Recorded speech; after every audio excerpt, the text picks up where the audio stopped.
Hey guys, today I'm showing off a package that I've been working on for the past few months called the Ultimate Terrain Shaders.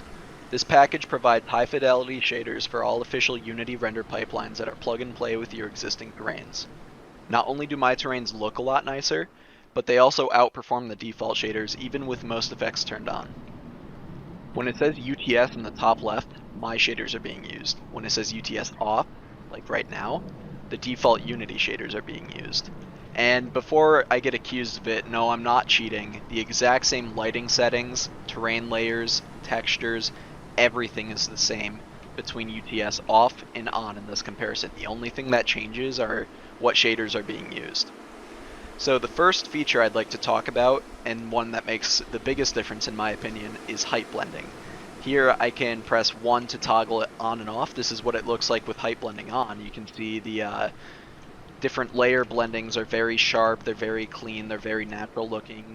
I have this rock here sticking, out between the grass and the moss, whereas with height blending off, the entire terrain just turns into melted ice cream. It looks disgusting because it's just using regular linear blending, whereas the height blending uses the material height map to properly blend between, what layer would be active at any given pixel based on the height of the material.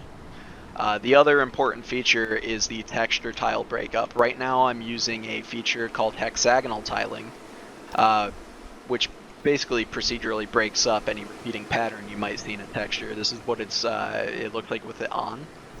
This is standard tiling, which is really the only feature that I'm using here that significantly impacts performance. Using hexagonal mode or the other mode I have, stochastic, these both use 3 texture samples, so they're quite a bit slower than just using standard tiling, but I included them as an option anyways, which I guess is a good point to show off the performance difference between my shaders and the default shaders. If I toggle my little performance GUI here with standard tiling on, I'm getting 200 frames per second with my shaders, and that's still with height blending, triplanar mapping, global normal, and global noise, which I'll get to in a second. If I switch back to the default shaders, I drop down to 170-ish, 175-ish FPS. So that's a 25 FPS gain. I'm not quite sure what the percentage, what's that, like 13-ish% performance gain, even with all of the features except for tiling breakup on versus the default shaders. I can show you the performance difference here. If I switch to hexagonal tiling, I drop down to about 150 FPS, so it's a decent chunk of performance taken away switching to hexagonal tiling. I do plan on adding other tiling modes that aren't as heavy as hexagonal or stochastic that do a decent job at breaking up the texture tiling, but that's not going to come for a little bit. That's going to be one of the other things I'm going to have to work on. So anyways, showing off some of the other features I have going on.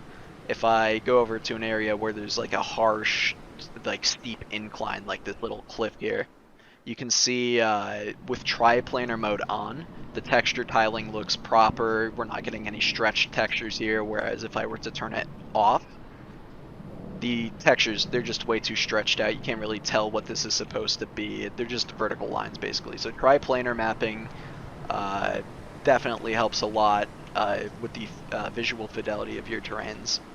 And here I can show you just with my shaders, default shaders. You can tell between the height blending and the tile breakup and the triplanar, it's just a huge difference. Like, they don't even look like the same terrains. It just looks so beautiful with my shaders on. So the next set of features I'd like to talk about are what I'm calling the macro details, basically details that make your terrain look better at a distance. So if we go up, fly up here a little bit, and switch between my shaders and the default shaders, you can notice a few things immediately. First of all, the tile breakup, which was touched on earlier, makes a huge difference in improving the visual fidelity of the terrain. But there's also a few more things I'm doing here. The first of which is I'm using a global normal map. So basically for the entire terrain, I generate a normal map using the full mesh quality, and then I blend between the terrain normals and the material normals to retain sharpness and details at a distance. I can turn that here on and off by pressing 4. So this is with it on, this is with it off. You can tell right away just the immediate difference it makes. It also helps a lot with the pop-in. You can see if I zoom in on this area here, every time Unity loads the higher LOD for the terrain, you can notice the harsh pop-in, whereas if I turn global normals on, it helps a lot.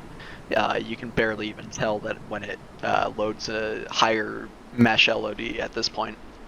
The other feature I'd like to talk about here is global noise. So basically I overlay a noise texture over the entire terrain, and then per material I can multiply the color of the pixel using that noise. So here it is with global noise on, and then toggling it off, you can see it just looks a lot more flat, a lot more plain. Definitely the noise helps a ton in increasing the quality of the terrain. So you can see some patches of grass are more dried up than others, and some moss as well. And the rocks, rather than just being completely white, they have some brownish areas too, so it looks like there's a different, there's different blending of different types of rocks. It looks really nice compared to when the feature is turned off. So that's going to do it for this video.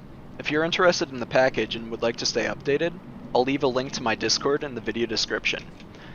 I still have a lot of ideas to improve the package, so you can expect to see more of this soon. If you have any additional ideas for features, please let me know. I'm open to all suggestions. Thank you for watching, and have a wonderful day.